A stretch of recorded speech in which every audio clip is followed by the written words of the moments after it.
Oke teman-teman, ini di Jogja Anggur 3. Kali ini kita akan buat video tentang perawatan pasca panen ya. Jadi ini pohon ini udah di kebun ini udah ratusan kilo terpetik. Jadi ini sesudah panen semua, kita akan lakukan proses perawatan di kebun ini. Jadi ini perawatan pasca panen. Nah teman-teman, sebelumnya tanaman di sini memang kering ya. Jadi udah lama nggak kita siram. Jadi ini media ini sangat kering sekali di sini. Dan kita sekarang melakukan proses penyiraman total ya. Jadi kita siram memakai diesel. Jadi seperti ini ya teman-teman. Ini kita sentor pakai airnya, pakai air sumur memakai diesel. Ini tujuannya apa? Biar media di sini dia basah lagi, basah. Lalu setelah itu akar akan naik dan mulai kita pemupukan lagi. Jadi nanti ini ibaratnya kalau pohon ini baru masa nifas ya, masa nifas atau masa istirahat sesudah panen. Jadi ini kita kasih air yang banyak.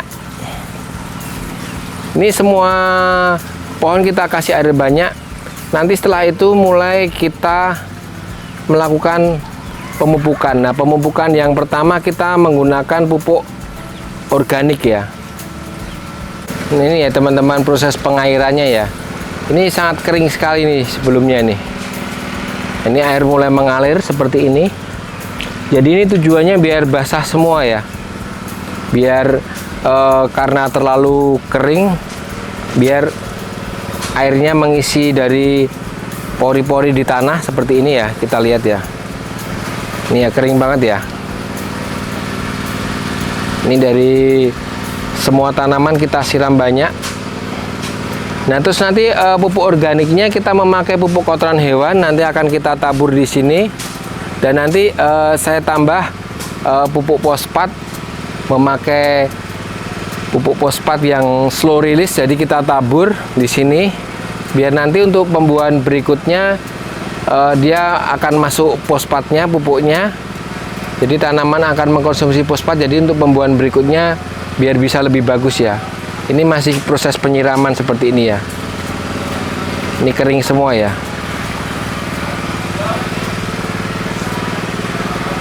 Ini masih melakukan penyiraman ya teman-teman.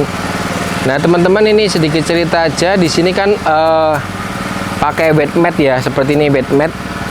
Jadi wet mat itu ternyata fungsinya sangat bagus sekali teman-teman.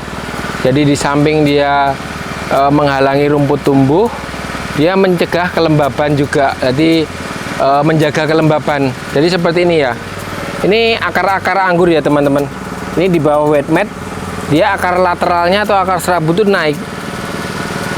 Jadi sering teman-teman kalau menjumpai pohon anggur yang tidak menjumpai akarnya seperti itu kadang kalau kita pupuk dia tidak makan. Jadi kalau akar lateral seperti ini naik, akar serabut ini naik, nanti dipastikan kalau kita pupuk itu dia akan makan. Nah ini fungsinya wet mat tuh seperti itu ya teman-teman. Jadi menjaga kelembaban. Jadi akarnya itu tidak lari kemana-mana, sehingga nanti kalau kita pupuk dia pasti makan. Fungsinya sangat bagus sekali. Nah teman-teman, setelah proses penyiraman yang full tadi, langkah selanjutnya adalah kita pemberian pupuk organik ya teman-teman. Nah ini kita pakai pupuk organiknya, pupuk kotoran kambing seperti ini.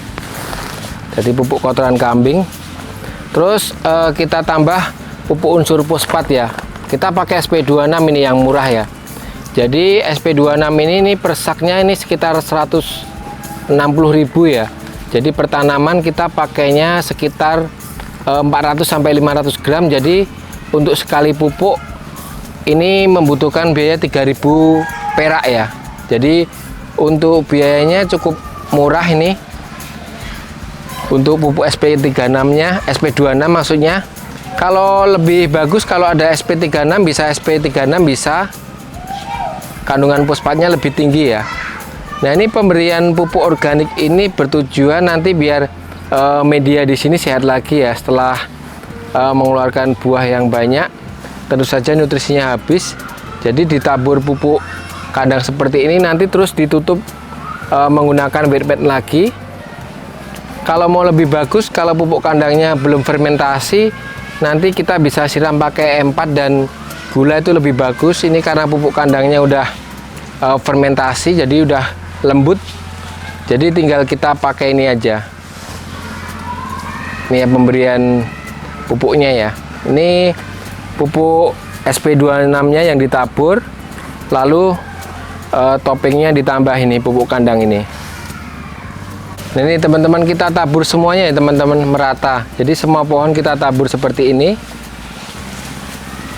Nanti setelah itu kita tutup pakai wet mat. Nah, di situ selama sebulan ke depan terus saja media ini mikrobanya jadi hidup lagi ya, karena pupuk kandang ini tanahnya jadi gembur. Jadi ketika nanti kita pemberian pupuk kimia untuk pemicu pembuahan, itu akan otomatis dimakan tanaman ya, karena medianya sehat, akarnya nggak lari, akarnya cuma di area sini aja yang saya tunjukkan tadi, yang akar serabutnya muncul.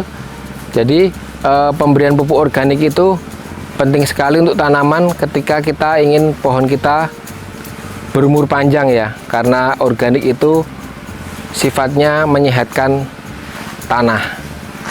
Jadi semuanya ya. Nanti setelah selesai tinggal kita tutup aja pakai wet mat seperti ini dan udah selesai ya. Jadi nanti otomatis selama beberapa minggu ke depan pupuk-pupuk ini akan dikonsumsi oleh tanaman, jadi tanamannya menjadi sehat dan siap untuk produksi lagi. Ini udah mulai merata semua ya teman-teman. Jadi semua kita tabur menggunakan pupuk.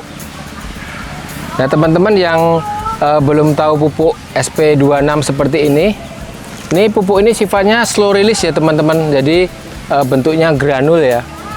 Bentuknya granul. Slow release itu ketika kita tabur sekarang, mungkin pohon ini akan mengkonsumsi bisa 1 bulan ke depan ya. Jadi tidak menyebabkan overdosis, jadi aman. Di samping aman juga harganya nih termasuk sangat murah ya. Kalau untuk skala kebun kita harus mencari sumber pupuk yang murah. Udah mulai merata ya. Nah ini teman-teman udah selesai ya. Jadi setelah tadi kita pupuk fosfat dan pupuk organik pupuk kandang yang sebelumnya kita siram, lalu untuk wet matnya kita tutupkan lagi. Jadi ini pupuk kandangnya ini udah di bawah wet mat, udah di bawah wet mat seperti ini tertutup. Nah ini otomatis nanti media akan jadi sehat ya. Nanti mikroba akan jadi bertumbuh kembang, tanahnya akan jadi gembur. Nah nanti kita bisa pakai pupuk pembuahan lagi. Untuk berikutnya bisa pakai pupuk organik ataupun kimia bisa. Yang penting kita udah memperbaiki media dulu di sini. Jadi nanti untuk pembuahan berikutnya pohonnya udah siap dibuahkan lagi. Nah sebelumnya teman-teman pasti juga ini ya, setelah panen bingung perlakuannya seperti apa. Ini kalau di kita seperti ini ya teman-teman, jadi sharing aja ini. Jadi intinya kita berterima kasih sama pohonnya di sini karena udah memberikan hasil buah yang manis ratusan kilogram. Maka kita merawat lagi pohonnya ya. Tujuannya biar nanti untuk pembuahan berikutnya dia tetap stabil, medianya sehat, dan pembuahannya tetap berbuah dengan bagus terus. Jadi seperti itu kalau dari kita untuk perbaikan medianya. Jadi simpel sekali ya. Dan tadi untuk pemberlakuan pemberian pupuk organik dan pupuk fosfat tadi cukup murah. Kalau dihitung satu pohon ini biayanya 13.000 ya. Untuk pupuk kandangnya saya memakai 1 karung tuh 10.000, dan untuk pupuk fosfatnya 3.000, jadi 13.000. Jadi dengan hasil ratusan kilo di pohon ini, di kebun ini, jadi untuk pemberian pupuk seperti itu tergolong sangat irit sekali ya. Ini pohonnya seperti ini teman-teman kondisinya. Nanti untuk pemupukan berikutnya sekitar 2 minggu lagi kita masuk pupuk organik. Untuk pembuahannya kita akan coba pupuk racian sendiri ya, organik ya. Jadi nanti kita akan membuat pupuk organik di mana kandungan fosfat dan kalium dengan biaya sangat murah. Nanti kita akan share ke depannya. Jadi ini pengalaman berkebun di kebun Jogja Anggur. Nanti bisa buat belajar teman-teman, sama-sama saling belajar. Biar nanti pembuahan anggur berikutnya bisa untuk sharing bersama. Semoga aja lebih baik nantinya. Oke, cukup itu dulu teman-teman. Nanti kita akan share lagi. Ini udah mau selesai, kita mau istirahat. Terima kasih. Salam sehat selalu. Salam Jogja Anggur.